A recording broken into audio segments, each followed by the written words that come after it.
Estou no aeroporto, aeroporto aqui de Porto Alegre, mas não poderia deixar de falar dessa notícia nesta quinta-feira. Estava no caminho para cá, inclusive, eu recebi a notificação ali no celular e no primeiro engarrafamentozinho que eu peguei na descida da serra já fui logo ver. Eu sou Gabriel Amaral, sou jornalista de formação, sou tricolor de coração. E vou falar aqui neste vídeo do canal Raiz Tricolor, que você deve deixar o like e se inscrever aqui embaixo, sobre o interesse do Fluminense no meio-campista Cantillo, do Corinthians, colombiano, que veio do Júnior Barranquilla, e de que o Fluminense tem o interesse, resumindo aqui no início para depois dar a minha opinião, tem o interesse de trazer o jogador, já fez algumas sondagens, não enviou nenhuma proposta, mas tem o interesse de trazer o jogador por empréstimo. E o Corinthians só aceita vender o jogador porque, depois de ter pegado por empréstimo do Júnior de Barranquilla, fez a compra por 3 milhões de dólares. Que hoje, se você botar aí, tá dando... eu não sei como é que estava na época a cotação que eles compraram, mas vai dar em torno de 15 milhões de reais, pouco mais de 15 milhões de reais, independente do momento.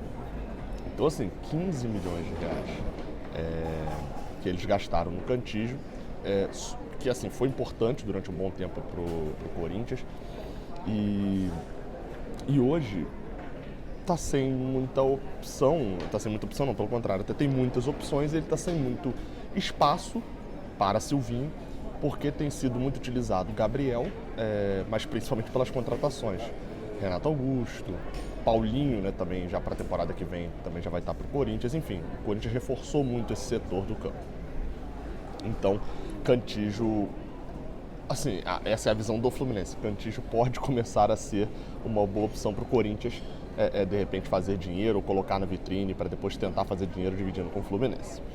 Então essa é a notícia. A princípio, o Fluminense. O Corinthians quer recuperar esse dinheiro, obviamente sabe que ninguém aqui no mercado brasileiro vai pagar 3 milhões de dólares em um volante, ou pelo menos se for pagar, não vai pagar em Cantillo. Já em relação ao outro lado, que é do Fluminense, também sabe que, sei lá, mesmo que o Corinthians aceite perder um terço desse valor, se te negociar por 2 milhões de dólares ou alguma coisa assim, obviamente o Fluminense hoje, o poderio financeiro do Fluminense, a grande compra financeira do ano foi a compra de Caio Paulista, que custou 8 milhões de reais. Então, obviamente, o Fluminense não tem um poderio financeiro, e nem estou discutindo aqui se vale a pena ou não vale, se foi boa ou não foi, estou falando de poderio de dinheiro mesmo, de pagar 10, 15 milhões em Cantillo nesse momento, de valor. Merece? Talvez merecesse. Sobre o jogador, assim, eu vi uma repercussãozinha aqui na medida que eu estava chegando aqui no aeroporto, falando que o Cantillo, o Fluminense está trazendo mais um reserva do Corinthians, assim, ok, torcedor pode falar o que quiser, pode inclusive falar algo sem sentido. Cantillo, eu gosto muito dele desde que chegou ao Corinthians, um ótimo volante, joga um pouquinho mais adiantado, mas sabe fazer as duas funções, tanto a função um pouco mais atrás e a função de saída mais de jogo. Gosto até muito mais dele saindo para o jogo. Tem um ótimo lançamento, mas é duro na marcação também, né? Então não é aquele segundo volante que é mais meia do que volante. E aí você tá falando, pô, Gabriel, eu tô falando disso tudo, mas é um jogador que não é titular no Corinthians. E é muito criticado por isso, Silvinho, por sinal, por não utilizar Cantillo. Tanto que ele foi convocado para essa última rodada, ele é colombiano, né, da última rodada da Copa América. Copa América não, das eliminatórias da América, para a seleção colombiana, entrou e agradou lá, por sinal. Tem jogado bem. Eu não tinha visto isso, fui ver essa notícia agora pesquisando para isso. Entrou fazendo um bom jogo.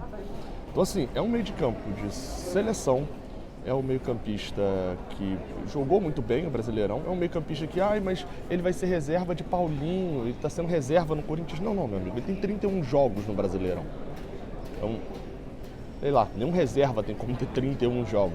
Só um Caio Paulista da vida no passado que entrava todo jogo. E ele vai ser reserva porque o Corinthians está investindo muito dinheiro, muito mais dinheiro ainda, repatriando jogadores para o Brasil. Foi assim com o Renato Augusto, vai ser assim com o Paulinho, e aí, enfim, de outras posições também. Você tem um caso de Giuliano também, que esse vem depois de ter saído do Internacional, né? São jogadores mais da parte ali de meio de campo que tem voltado também. Então, assim, ele deve ser subutilizado lá. A gente sabe que jogador quer jogar, ainda mais ele, sabendo, a Colômbia pode ficar fora da Copa, né? Mas enfim, sabendo que tem Copa do Mundo no final do ano que vem, então ele precisa fazer uma temporada de 2022 jogando, aparecendo para a seleção colombiana, ou seja, jogando num time grande, ele não pode se esconder, né, num mercado pequeno. Ele também não pode se esconder na sombra de Paulinho e de Renato Augusto, por exemplo. E até mesmo de Gabriel, que é outro que, apesar da torcida odiar, né, a torcida do Corinthians odeia Gabriel, mas vem sendo muito mais utilizado com o Silvinho. Então, assim, ele sabe disso. É aquela mesma lógica de Muriel, por exemplo, que eu citei por várias vezes, né? Não em relação à seleção, mas que jogador quer jogar, Muriel quer jogar, e ele prefere, às vezes, descer um degrau, e do Corinthians hoje para o Fluminense descer um degrau. O Corinthians está investindo muito dinheiro, né, no time, um dinheiro até que, enfim, não mexo com o Corinthians, mas um dinheiro até que me levanta suspeitas de como o Corinthians vai pagar isso tudo, mas ok.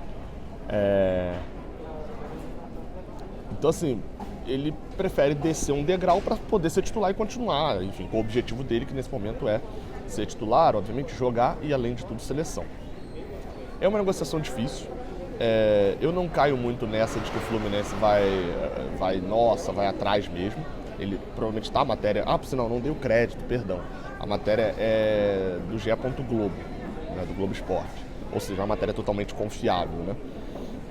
Mas eu não acredito que o Fluminense vai fazer um desespero por Cantillo. Como vem falando, é ano eleitoral. Obviamente que o Mário Bittencourt sabe que ele precisa, o ano que ele mais precisa para continuar a gestão dele é do ano de 2022. Então, alguns investimentos com certeza serão feitos. Alguns criticaram também a questão da posição, do porquê mais um volante. E aí eu vi duas teorias. Uma é a teoria de que Martinelli ou André vão sair, um dos dois saem, e se for o André não faz muito sentido, mas ok, né? Porque o jogador que fica mais postado ali perto da zaga, não seria muita substituição de Cantillo nesse caso. Mas de que algum dos volantes do Fluminense deve ser vendido, ou então uma simples reposição, no caso dos jogadores que estão para ser dispensados, né? Vi um negócio sobre o Hudson, vou falar isso, vou deixar até um vídeo gravado para mais à noite sobre o Hudson, enfim, E o outro caso é de Wellington também, que acredito, a gente já tem notícia também, e acredito que não fique de fato. Além desses dois, você ainda tem, acrescenta a esse fator ali, Iago Felipe tem contrato, Martinelli tem contrato, André tem contrato, Nonato tem contrato de empréstimo até o ano que vem. Então são 4 jogadores, obviamente o Fluminense vai se reforçar. Agora, pagar eu acho bem difícil. Provavelmente vai tentar compensação. O Corinthians não está num perfil muito de aceitar jogadores do Fluminense como troca, né? Porque o jogador que seria importante para o Corinthians também é importante para o Fluminense, não faria sentido para o Fluminense fazer essa troca também, né? Vai dar um Luiz Henrique por Cantillo, não faz sentido nenhum. Acho que essa negociação, para ir para frente, ou o Corinthians vai ter que abrir mão, ou o Fluminense vai ter que abrir muito bolso. Do lado do Fluminense, acho irresponsabilidade gastar, tô só projetando aqui, tá mais do que 10 milhões de reais em Cantillo. Até diferente, parece um pouco diferente, né? Mas eu me arrependi muito das opiniões sobre Caio Paulista. Se mostrou parecia, nossa, tá um potencial de venda, mas não vejo esse potencial de venda também em Cantillo. Então, não gostaria do Fluminense abrindo, né, fazendo uma dívida desse tamanho. Por outro lado, pelo que eu já vi da torcida do Corinthians, eles também achariam uma imensa responsabilidade do presidente fazer uma negociação por Cantillo em que o Corinthians não ganhasse muito dinheiro. Enfim, né? Eles lá adoram o jogador e eu acharia uma ótima contratação para o ano que vem. Mas vamos ver como é que vai ser o desenrolar disso. Está chegando aquela época de especulações, sondagens, etc. Confie nas informações sérias. Até a próxima. Valeu!